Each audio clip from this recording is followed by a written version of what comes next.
The cereal in your cabinet right now, the one in the white generic box that cost half as much, there is a better than even chance it was made in the same factory as the name brand. Same line, same recipe, different box. That's not a theory. That is how this industry works. And it's not just cereal. It's olive oil, it's batteries, it's pasta, it's the over-the-counter ibuprofen. It's the Kirkland signature vodka that half of America assumes is Grey Goose in a different bottle.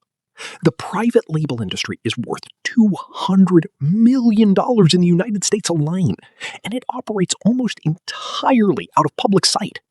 Until right now. By the end of this video, you're going to know exactly how the private label system was built, who actually manufactures the most trusted store brand products in America, and how to use a 30-second ingredient check to instantly tell whether the store brand on the shelf is truly identical to the name brand next to it. Stay with me. This one changes how you grocery shop forever.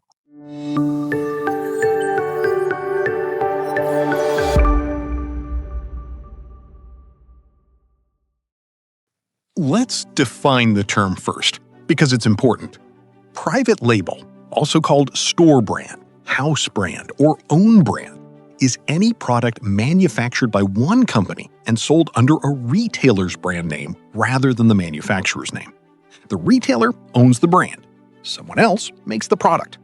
And that someone else is very often the exact same company that makes the name brand you've been buying for years.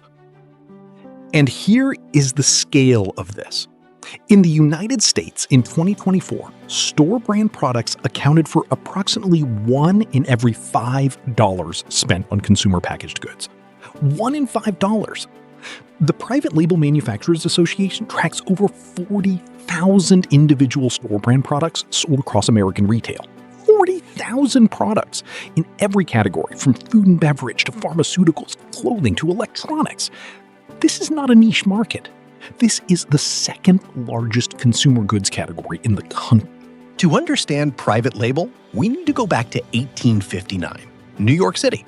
A man named George Huntington Hartford and his business partner, George Gilman, opened a small tea importing business called the Great American Tea Company. Their insight is simple, but radical for the era. By importing tea directly and cutting out the middleman wholesaler, they can sell it for a fraction of what other retailers charge. The business explodes. They expand into grocery. They rename the company the Great Atlantic and Pacific Tea Company, the A&P. And in the 1880s, they make a decision that will quietly shape the consumer goods industry for the next 150 years. They start making their own products under their own label. For the first half of the 20th century, store brands were widely seen as inferior, the option for people who couldn't afford the real thing. National brands fought back aggressively with advertising.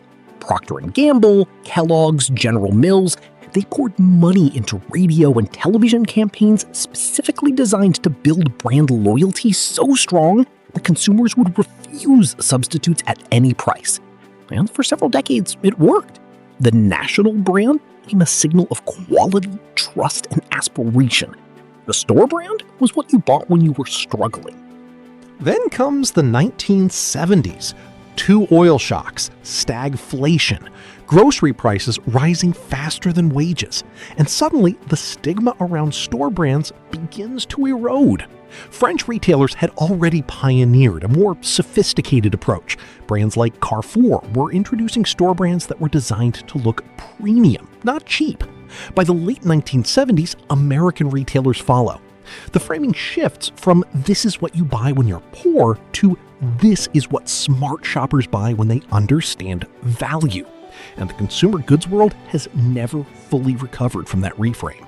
Now, here is the part that most people have never had explained to them clearly. How does the same manufacturer make both the name brand and the store brand at the same time? The answer is excess capacity. Most large food manufacturers, think Ralston Purina, think ConAgra, think Treehouse Foods, operate enormous production facilities that run around the clock. And those facilities have more production capacity than the manufacturer's own branded products can fill. Rather than leave machines idle, they sell that spare capacity to retailers. The retailer specifies the recipe, which is often identical to the name brand, provides the packaging design, and pays a manufacturing fee. The product rolls off the line and goes into a white box with the retailer's logo. And here's the simplest proof that the products are identical. Turn over the box, read the first 3 ingredients on the name brand, then read the first 3 ingredients on the store brand. In category after category, canned tomatoes, frozen vegetables, ibuprofen, baking soda, vegetable oil, white rice, the ingredient lists are not similar. They are word for word identical. Because the FDA requires ingredient labeling in descending order by weight. And if the recipe is the same, the label will be the same. It's the most honest thing on the entire packaging. And here is the legal framework that makes all of this completely above board. The FDA does not require manufacturers to disclose on the packaging whether a product was made for a retailer. There is no law requiring a Kellogg's factory to put "also makes great value" on their corporate filings or their packaging. The recipe, the facility, and the manufacturer can all remain completely undisclosed. The retailer owns the brand name. The manufacturer owns the recipe and often licenses it to the retailer. As long as the product meets FDA safety and labeling standards, the rest is private commercial arrangement. There is one company that deserves a specific mention here, because they are the most important company in the private label industry that virtually no consumer has ever heard of. Treehouse Foods. Based in Oak Brook, Illinois, Treehouse is a private label manufacturer that produces store-brand food and beverage products for retailers across America. Think salad dressings, pasta sauces, cereals, snack nuts, hot beverages, canned goods. Their annual revenue exceeds $4 billion. Their products line the shelves of virtually every major American retailer, and their name appears on exactly 0 of those products. And Treehouse is just one piece of a much larger ecosystem, because every major American retailer has their own private label strategy, and the scale of each one is genuinely staggering. Walmart's Great Value brand generates an estimated $27 billion in annual revenue on its own, which would make it one of the largest consumer goods companies in America if it were standalone. Target has Market Pantry, Good & Gather, and Up & Up. Kroger has Simple Truth and Private Selection. Whole Foods has 365 by Whole Foods. And Amazon, which entered grocery retail only in 2017, has already built Amazon Basics, Amazon Fresh, and Wickedly Prime into a private label empire that is disrupting every category it enters. And here's the question that always comes up at this point. Why would Kellogg's or Procter & Gamble agree to make the store brand products that compete directly with their own? The answer is economics. Manufacturing plants are expensive. They run best at full capacity. Every hour of downtime costs money.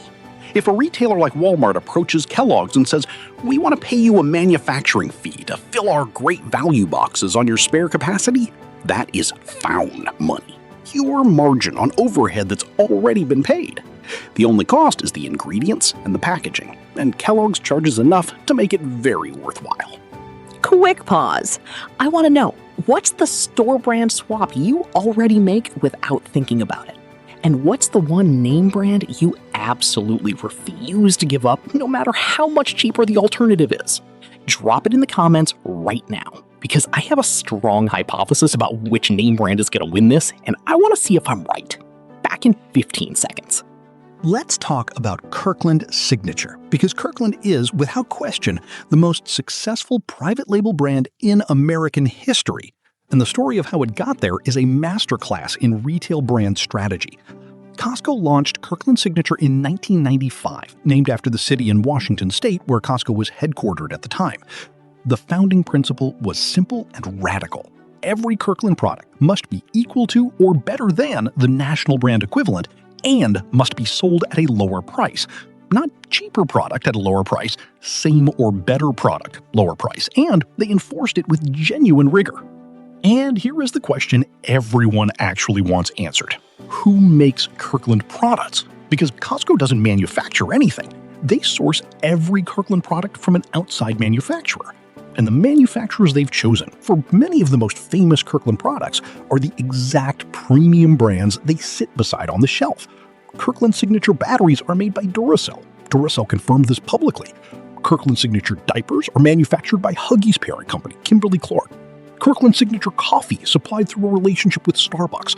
And Kirkland Signature vodka, the one everyone debates, was widely reported to come from the same French distillery as Grey Goose, though Grey Goose's parent company has disputed the specifics. Now, Kirkland gets most of the press, but the biggest private label operation in America by sheer revenue is actually Walmart's Great Value brand. Great Value launched in 1993, and today it generates an estimated $27 billion in annual retail revenue across over 2,000 individual product SKUs. 2,000! That covers everything from food and cleaning products to over-the-counter medicine, paper goods, and electronics.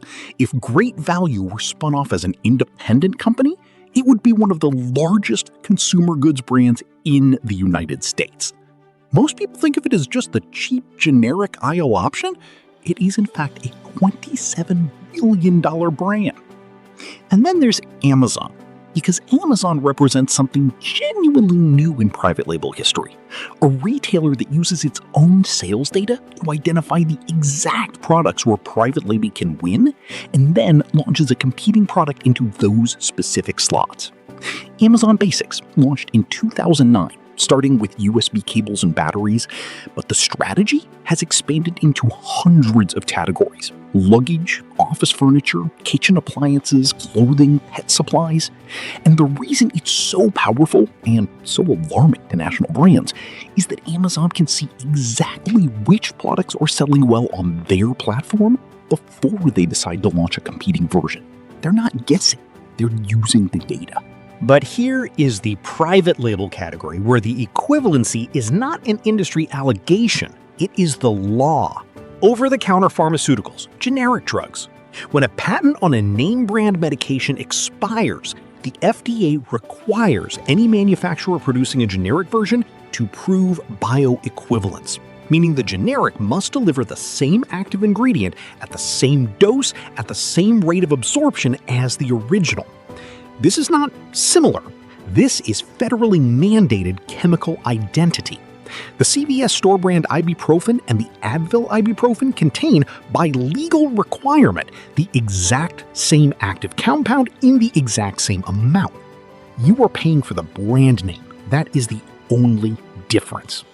Target and Kroger deserve their own specific mention, because both have taken private label strategy in a more sophisticated direction in recent years. Target's Good and Gather brand, launched in 2019, is positioned not as a cheap alternative, but as a premium food brand, competing directly with national brands on quality perception. It generated over $2 billion in revenue within its first year. Kroger's Simple Truth brand, meanwhile, carved out the organic and natural food segment specifically, and now generates over $3 billion annually, making it the largest natural and organic private label brand in the country. And then there's the most ironic private label story in this entire episode. Whole Foods Market, the retailer that built its entire brand identity on the premise that you should know where your food comes from, who made it, and what's in it, runs one of the most aggressively positioned private label programs in American retail. Their 365 by Whole Foods brand is the best-selling brand in Whole Foods stores. And the specific identity of every 365 supplier? Not publicly disclosed. You know the ingredients. You don't know who made them. Same system. Premium wrapper. Okay, consumer empowerment section. And I want to be genuinely honest here, which means acknowledging both sides. First, the categories where store brand is functionally, chemically, and verifiably identical to name brand, and where you are simply paying for a logo. OTC medications, identical by federal law. Basic pantry staples, sugar, flour, baking soda, salt, white rice, dried pasta, canned beans. Frozen vegetables, same farms, same freezing process. Butter, cream cheese, shredded cheese. Aluminum foil, plastic wrap, Ziploc bags, paper towels, napkins, tissues. These categories, Buy store brand. Every time. No meaningful difference. Now, the honest part. Because this series doesn't do one-sided. There are categories where the name brand has a genuine, defensible quality advantage. Heinz ketchup, the recipe and the specific tomato sourcing is proprietary and genuinely different. Most food scientists who've done blind taste tests confirm this. Premium chocolate. The cocoa quality and percentage varies significantly. Certain branded spice blends, where the ratios are proprietary. Cleaning products with patented active formulas. And baby formula, where the FDA mandates nutritional equivalency, but formulations differ enough that you should consult your pediatrician before switching. And here is the single most practical thing I can give you from this entire video. The 30-second ingredient check.